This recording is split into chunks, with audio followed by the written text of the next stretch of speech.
Yer tevraganda tuvan qavat bilan yuqori qavatning qaysi texmi bexatar? Bizning odatdagi tunishimizda yer tevrash ofatiga uchraganda tuvan qavat yuqori qavatdan texmi bexatar bo'ladi. Chunki biz texmi tez suratda binodan bo'sib chiqib, kenara joyga yetib bora olamiz. Lekin amaliyotda rostla mushundaqmi? Bugun biz bayon qilgan mazmunni balkim ko'pchilikning tunishini uzilgisiz og'dirib tashlashi mumkin. Yer boyligini tejash va o'zining asosiy qurilish iqtidorini namoyon qilish uchun insonlarning hozirgi binolari bargan sari egiz silinmoqda. Jungudagi eng egiz bino Shanxay markaziy binosi bo'lib, egizligi 632 metr keladi. Dunyodagi birinchi egiz bino Dubay munori bo'lib, egizligi 828 metr keladi. Shunga biz agar bir qism kuchli yer tevrashga yo'liqsak, binoning yuqori qatlamidagi kishilar qanday qochib qutulish kerak deb andish qilamiz. Tuvan qavat bilan yuqori qavatdan zodi qaysi texmi bexatar? Nurg'un kishilarning bevosita ta'sirotida cho'qim binoning yuqori qavati eng avval buzg'unchilik uchraydigan bo'lishi mumkin. Lekin rostla shundaqmi?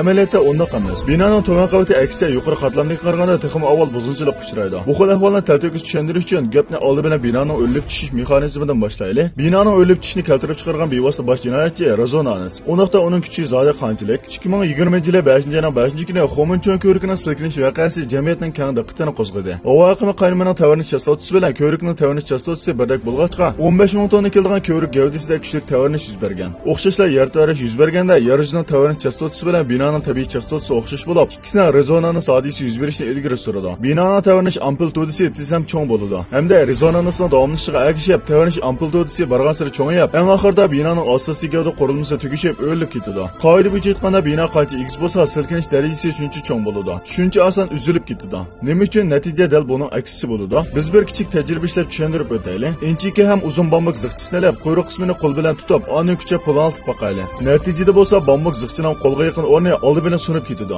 Agar biz binoni bambuk zig'chi deb qarasak, yer tavrash amaliyotda tavanib turgan qo'lga o'xshaydi. Garchi binoning egiz qavatning tavanish doirasi texmi cho'ng bo'lsa-mu, lekin eng avval uzilib ketadigani chuqur binoning ostan qavati bo'ladi. Binoning ostan qavatida avval uzilish yuz bergan ekan, undaqda ba'zilar ostan qavatni eng bexatar emas deb qarashi mumkin. Bundaq kesib aytib o'tishmi o'xshash xato. Oldi bilan yer tavrash yuz berganda tuvan qatlamli kishilar yuqori qatlamli kishilar qaraganda binodan oson qochib chiqadi. Uningdan qolsa bino o'lib chiqqanda garchi tuvan qatlamli kishilar texmi cho'nqurga ko'milib qolish ehtimoli bo'lsa-mu, ammo yuqori qavat kishilar tushib ketganda g'oyat zo'r harakat energiyasi paydo qiladi. Ularning ahvoli ancha yaxshi bo'lmaydi. Hatto naq maydonda yiqilib o'lib ketishi mumkin. Agar yuqori darajalik yer tavrash yuz bersa, mayli tuvan qavatdagi kishilar bo'lsin yoki yuqori qavatdagi kishilar bo'lsin, qochib ketishdan umid yo'q. Bu chog'da biz qanday qilishimiz kerak? Oldi bilan yetarlik eg'ir bosqichni saqlash. Ondan tezlikda o'lib tushgandan keyin 3 shakllik bo'shliq hosil bo'lgan joyga berib olish kerak. Masalan, ustalni tegi, tomning bo'lgan, tozliq uy qatorliqlar. Yer tavraganda aloqasida bo'lib ketib, binodan qarg'ular sakrab tushishga texmi bo'lmaydi. Buni qilganda bino eng oxirida o'lib tushmagan, ammo siz bo'lsangiz bekadlar o'lib ketgan bo'lasiz. Davlat imoratlarning yer tavrashga taqobil turish o'lchami miqdorida aniq belgilama chiqargan bo'lib, chuqur kichik tavrashda buzilmaslik, o'rta hol tavrashda remonat qilg'ili bo'lish, qattiq tavraganda o'lib tushmaslikni ishga oshirish kerak. Agar barliq qurilish savdogarlari bu belgilamaga qattiq rioya qilsa, balkim yer tavrashning bizga keltirgan ziyoni zo'r darajada ozaydi. Ammo shaxsiyatchi insonlar rostla buni qila oladi.